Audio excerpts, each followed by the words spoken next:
Et salut à tous mes abos et les autres. Aujourd'hui une nouvelle vidéo. Alors on va parler pour changer de dragon d'eau. Alors on va pas parler de ma femelle dragon d'eau qui se porte beaucoup mieux maintenant. Ça y est, Armange, elle a repris du poids, elle a repris du poil de la bête. Donc voilà, pour elle tout se passe bien. Non, on va parler d'un autre dragon d'eau. Alors vous avez vu dans mon titre, hein, un dragon d'eau cadeau empoisonné. Alors en fait ça fait quelques temps maintenant que depuis que j'ai fait ce terrarium là, qu'en fait je cherche un mâle dragon d'eau d'à peu près de cet âge-là, dans les 10 mois à 1 an. Et je trouvais pas. Et ma femme a réussi à en trouver un donc sur le bon coin. Donc m'a fait la surprise, elle a été le chercher il y a maintenant 5 6 jours. Et elle l'a ramené, donc il est beau comme tout, il a 10 mois, elle a 1 an, je vous rappelle. Donc lui il a 10 mois, mais malheureusement, pourquoi cadeau empoisonné? Parce qu'en fait ce dragon d'eau a été élevé depuis qu'il est bébé avec un autre dragon d'eau mâle qui lui avait 1 an de plus. Et apparemment, moi je l'ai pas vu donc, mais apparemment celui-là qui a 2 ans, donc c'était une belle bête, hein. Donc en fait le problème c'est que le dragon d'eau que ma femme a acheté, qui s'appelle le Léon d'ailleurs. Donc le problème pour Léon, c'est que en fait il était complètement dominé, c'est-à-dire que il s'alimentait entre guillemets mal, mais ouais mal parce que en fait le gros mangeait toute la nourriture. Il était donc vous allez voir d'ailleurs après, il est très maigre pour son âge. Il prenait pas les UV, donc il synthétisait pas le calcium. En fait dans son grand terrarium, ma femme m'a dit que le mec lui avait expliqué, hein, dans son grand terrarium, en fait, le Léon donc restait toujours en bas caché, quoi. Donc il prenait pas la lumière, il synthétisait pas le calcium, prenait pas les UV. Moi quand je l'ai récupéré donc il y a 5 jours, en fait j'ai essayé de le mettre directement dans ce grand terrarium là. Et en fait, ce qui s'est passé, c'est que ma femelle, elle s'en fout total, hein. Elle l'a regardé comme ça, elle a l'air de dire ouais t'es qui toi. Mais bon, aucun signe d'agressivité, rien. Par contre, tout de suite, il s'est senti menacé. Donc au début, il est resté en l'air au moins 2 heures. Et après, le lendemain, il est descendu, il s'est caché dans les herbes là, les fougères. Et il bougeait plus du tout. Alors j'ai essayé de le reprendre, de le mettre un peu au point chaud et aux UV, et en fait il s'est mis dans le bassin, et j'ai pas fait attention, il s'est mis dans le bassin et il est resté plusieurs heures. Je le cherchais dans le terrarium et tout, merde il est où? Et en fait il était dans le bassin. Alors déjà ça m'a impressionné parce que faut voir le temps qu'il est resté en apnée dans l'eau directement, ça m'a impressionné. Mais bon, quand je l'ai sorti de l'eau, il était vraiment tout froid, tout froid, tout noir, et donc manque d'UV quoi, et puis de chaleur. Donc je l'ai immédiatement pris, je l'ai retiré de ce terrarium là, et puis je l'ai mis dans un autre terrarium que j'avais, son ancien terrarium à elle. Donc je vais vous le faire voir tout de suite, le petit père. À tout de suite. Donc voilà le terrarium dans lequel vit maintenant Léon, hein. Donc en fait quand je l'ai sorti du grand terrarium, l'aquaterrarium de ma femelle, j'avais ce terrarium là qui était dans le garage, qui était à elle avant, donc je l'ai remonté directement, et donc je lui ai mis pour Léon, mon jeune mâle. Donc en fait le terrarium, bon ça va, il est pas trop petit non plus, hein, il fait 1,70 m de haut par 60 de large par 40 de profondeur. Donc voilà, je vais m'approcher. Donc voilà le petit bonhomme, mon petit nouvel arrivé, donc comme je dis, hein, qui s'appelle Léon et qui a 10 mois.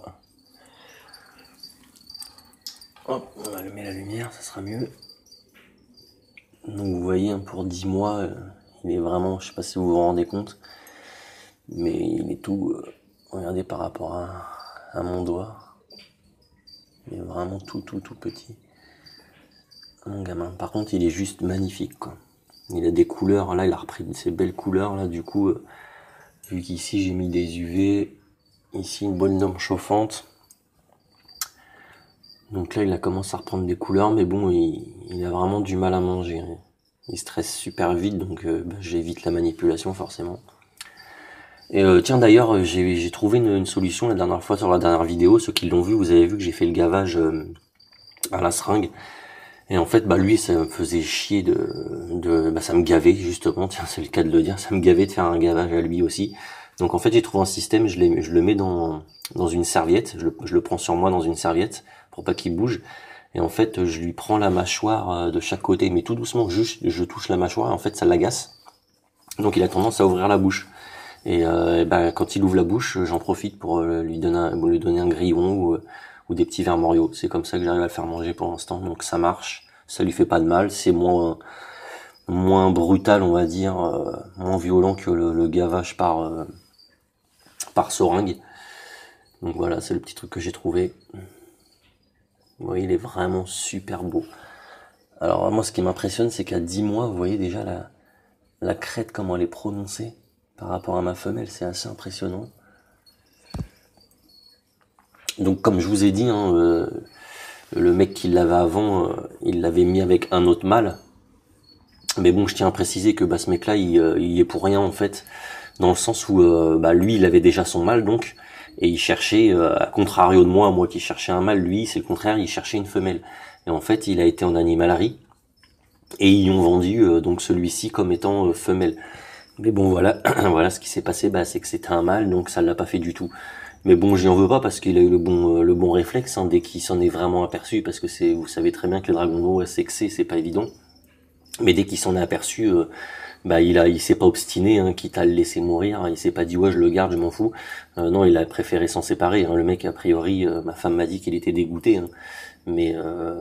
Mais que voilà, pour son bien-être, fallait qu'il s'en sépare. Donc je le blâme pas. Il a été induit en erreur par l'animalerie.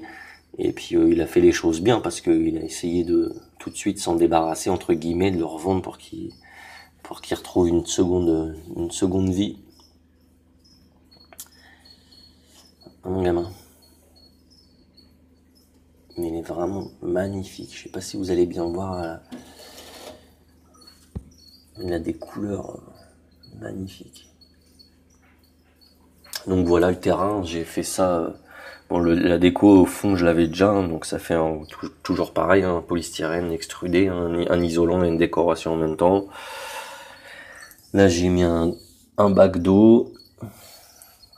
Il peut grimper, il peut se mettre au point chaud quand il veut, enfin aux UV, point chaud là. Donc voilà, il est pas malheureux et là au moins il est tout seul. Donc ce que je pensais faire, c'est vraiment déjà le laisser au moins 15 jours dans celui-là tout seul. Hein, et puis de temps en temps l'introduire avec la femelle, vraiment y aller progressivement. Mon gamin. Donc voilà, je sais pas ce que vous en pensez, laissez-moi en commentaire hein, si ça vous est déjà arrivé ce genre de problème. Tous les conseils sont bons à prendre, hein, je suis pas un professionnel, et puis c'est la première fois que ça m'arrive ce problème-là. Allez, tu dis au revoir avec ta petite patte. Au revoir. Bon voilà mes abos et les autres, cette petite vidéo se termine. Hein, donc vous avez vu qu'il est franchement magnifique, hein, ce petit Léon, ce petit Fizi. Donc encore une nouvelle mission pour moi, hein, c'est de l'acclimater à son nouvel environnement, c'est normal. Hein, déjà ça stresse beaucoup ces spécimens, cette espèce stresse relativement vite et en plus là il vient d'arriver, donc c'est pour ça que faut que je prenne mon temps. Mais bon, au final mon but c'est de le mettre avec elle. Pour que voilà, je pense que les paramètres sont quand même pas mal, que c'est un grand terrarium qui peuvent bien être à deux bien là-dedans tranquille. Donc vous avez vu quand même la grosse différence entre ma femelle qui est là, qui a 1 an et lui qui est là, qui a 10 mois. Franchement, il y a une grosse différence. Ma femelle à 10 mois, elle était beaucoup plus grosse et beaucoup plus développée que ça. Mais on voit bien quand même que c'est un petit mâle avec sa grosse crête là. Il a, à mon avis, une fois bien adulte, il va être vraiment magnifique. Donc comme d'habitude, de toute façon, je vous donnerai des nouvelles petit à petit. Et voilà, cette vidéo se termine. Donc si ça vous a plu, lâchez un gros like et on se dit à plus. Ciao!